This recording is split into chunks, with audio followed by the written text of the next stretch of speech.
you're unable to fully recover in time, you will leave open court for the opponent. Looking at this diagram, you'll see that the recovery positions are different with each direction of shot. When you're hitting from a position wide in the court, if you choose the cross-court target 1, you must find recovery position number 1. This cross-court pattern provides the best opportunity to recover and continue the point. When you hit to the center target 2, you have further to travel to reach recovery position 2. And if you choose a driving shot to the down-the-line target 3, your shot better be an outright winner, or there'll be a great opportunity for your opponent to beat you cross-court, because it's very unlikely you'll be able to fully recover in time. Beautiful preparation. Two-handed backhand, and look, she knew she was going in before she hit the ball. That's what makes it so good. She's got that instinct that before she gets to the ball, hey, I'm going in. And by doing that, she ends up inside the court an extra step or so. You don't hit, look, and then go in. You know, as you build a point, you have certain objectives. And before she gets to the ball, she's doing it. And you know why this comes about? Is because she practices that way. This doesn't come about by accident. Now, she will move back once in a while. And when she does move back, she'll get right back up into that pocket immediately. And that's what makes it so good. Your ability to improve your court position behind every shot is critical to your attacking game plan. When working with short balls out near the alley, approaching down the line provides the shortest path to improving your court position. To approach cross-court from that same position requires you to travel a much greater distance to reach closing net position, leaving you most vulnerable to the down-the-line passing shot. When you have a short ball in the center of the court, attacking straight down the center will reduce the opponent's passing shot angles, deter their lob tendency, and allow you to position for the volley.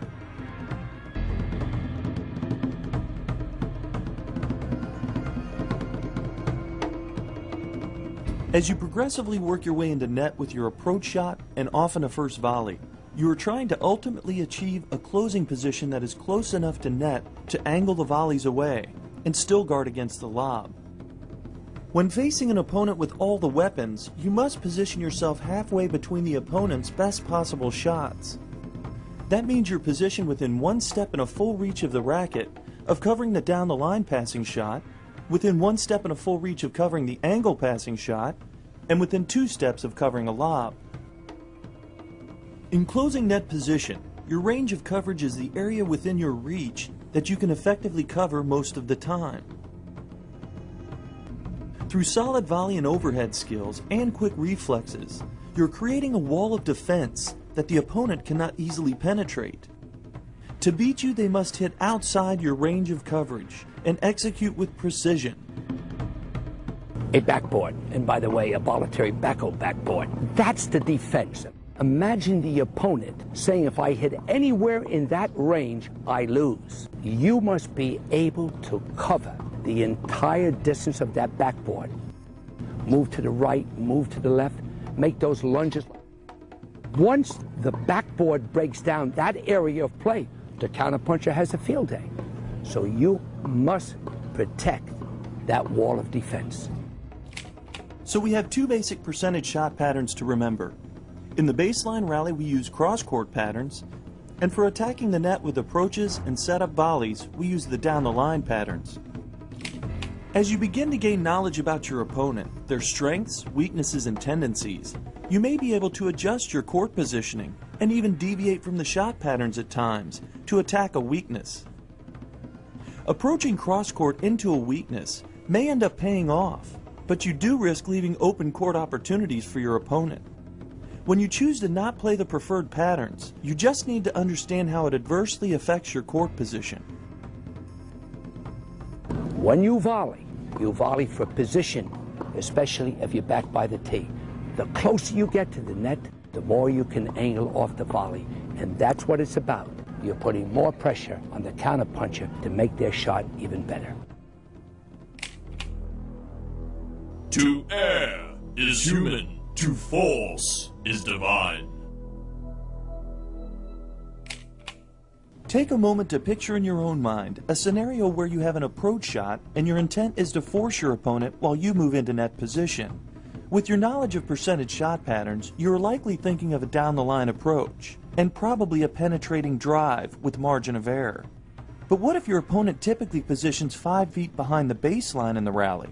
Then your chances of actually forcing the opponent with your deep shot get very slim. Looking at that same point, by the way the attacking player is preparing for the approach shot, what type of shot do you think the opponent is expecting, deep or short? It is clear by the attacker's racket preparation that his intent is to drive the ball, not to hit a drop shot. There's no need for the opponent to worry about the short ball.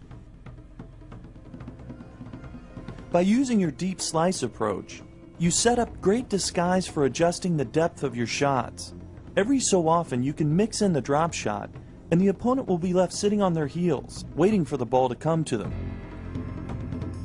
Don't forget, drop shots and drop volleys are the most effective forcing shots when your opponent positions deep in the backcourt. Once you've forced them a few times with drop shots and drop volleys, the opponent will have to guard against that strategy by positioning closer to the baseline in the rally, where they may not be as comfortable. Now when you attack on a deep ball, it will be much easier to force the opponent because of where the opponent is positioned in the court. Developing the art of disguise in your game and paying attention to how your opponent positions in the court will allow you to effectively attack both deep and short throughout the match. Warning! Don't feed the giant! When you've created a great opportunity to approach and attack the net, the last thing you want to do is to provide the opponent with the exact type of shot they love to work with when hitting passing shots and lobs. All it takes is a sliver of opportunity and a quality counterpuncher will take control of the point, turning the tables using their own closing combinations to force you at net. Most counterpunchers would prefer your approach shot to travel at the same speed as your shots in the rally, land within 3 or 4 feet of the baseline, and bounce up into their preferred contact zone. All too often, we see players approaching on this same type of shot every time. Then they're left wondering why the opponent is having such a great day passing them time and time again. Using variations of spin, pace, and depth on the approach shot forces the opponent to work with balls outside of their preferred contact zone, giving them nothing to work with, making them generate all their own pace as you toy with their timing and rhythm. Think of using variation as a way of giving the opponent less to work with, so you don't end up feeding the giant. Don't feed the giant! The 99 Men's World Championship clearly showed that the all-court game with a couple of weapons in the long run will normally beat the other player no matter how good they are. And this was clearly shown by Sampras beating Agassi in the finals, even though Agassi was number 1. Pete was able to dig deep, come in with a big serve and volley, come in and hit that kicker overhead, the slam dunk. He had powerful ground strokes there, flat, but he had a little bit more than Andre to come in. And this is what I believe is going to happen in the 2000s.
When you come up to the net, you're in the fire zone. You've cut off almost half the distance that the ball travels. you've got to be ready. Be standing on your heels and taking a picture, you're going to be flat on your fanny. A shortstop is ready. He's down ready to make wonderful moves. You watch the girl basketball players in guarding the opponent. They're down ready. Once you're in that fire zone, you have to be prepared not only for the first volley, but to get back to position. You have to be prepared to move back, hit the overhead, and move back in. When you choose to enter the fire zone, if you're unable to maintain control of points, chances are you'll go down in flames. As you work to build your wall of defense at net, your movement must be quick yet controlled and calculated, and your net skills rock solid. What you need is an athletic foundation. The athletic foundation is the core body position we establish to maximize our quickness, power, balance, and control. To be an attacking player, you must develop these qualities to allow you to create more fluid motion and maintain control of your movement and strokes as you attack. When positioning to react to the opponent's shot, you prepare to reflex by setting up with a strong foundation position. That means spreading your feet 1.5 to 2 shoulder widths apart, lowering your hip position by bending your knees, and strong upright positioning of your back posture. Your athletic height in this position should be approximately 1 foot lower than your normal standing height. As you react and begin to move, this low to the ground, strong back posture foundation should remain intact throughout the duration of the point. What does this all lead to? You got to pay attention to your physical fitness program. Patrick Rafter, a lot of the girls, Mary Pierce, Pete Sampras, they spend lots of time in the gym. And if you want to improve your reaction time, improve your foundation. By making a strong commitment in your practice and match play, and with lots of hard work, you can dramatically increase your performance potential by building into habit a stronger athletic foundation. When you can maintain these qualities throughout each point you play, you will reach maximum efficiency and precision, functioning like a finely tuned machine.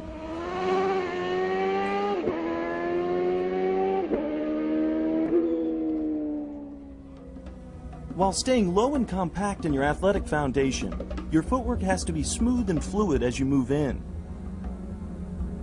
Whether you're attacking off the serve, return, or a short ball, you must accelerate your footwork in the first few steps to get you in closer to the net. With the help of the cross-behind footwork pattern, you can learn to move through your approach shots using your forward momentum to help you execute the stroke.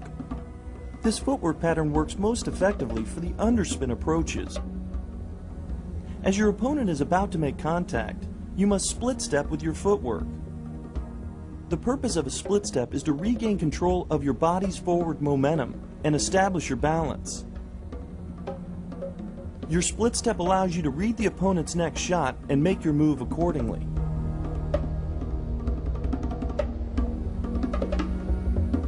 The timing of your split step must stay in sync with the opponent's contact point to allow you time to react to their shot. Even a fraction of a second late on your split will often close the window of opportunity. Your split step technique should keep you light on your feet, energized, and looking to make your next move. If you plant your feet too heavily, stopping all your forward momentum, you'll find it'll be much more difficult to get yourself to move to the volley. All too often, when the body weight gets planted back on the heels, you end up watching the passing shot go by, not making any move at all. So you have to stay light on your feet and make yourself react and move quickly out of this position. Don't get too settled in. The ready position on your split step should have your arms and racket out in front of you, centered between your shoulders, putting you at the midpoint between the forehand and the backhand side. That's the racket right up there in front of the face. And that's very important. Get the racket head up by your face or shoulder level wide, because you want to be meeting the volleys up by the shoulder. Keeping the racket head above your hands and pointed upward will create a lighter feel to the racket, allowing you to be quicker on preparation for the volleys. Your strong foundation. You got to get down there and stay there. Now you're just going to stay down there until your legs burn. With a strong athletic foundation as our building block, We now want to focus on the skills behind our wall of defense.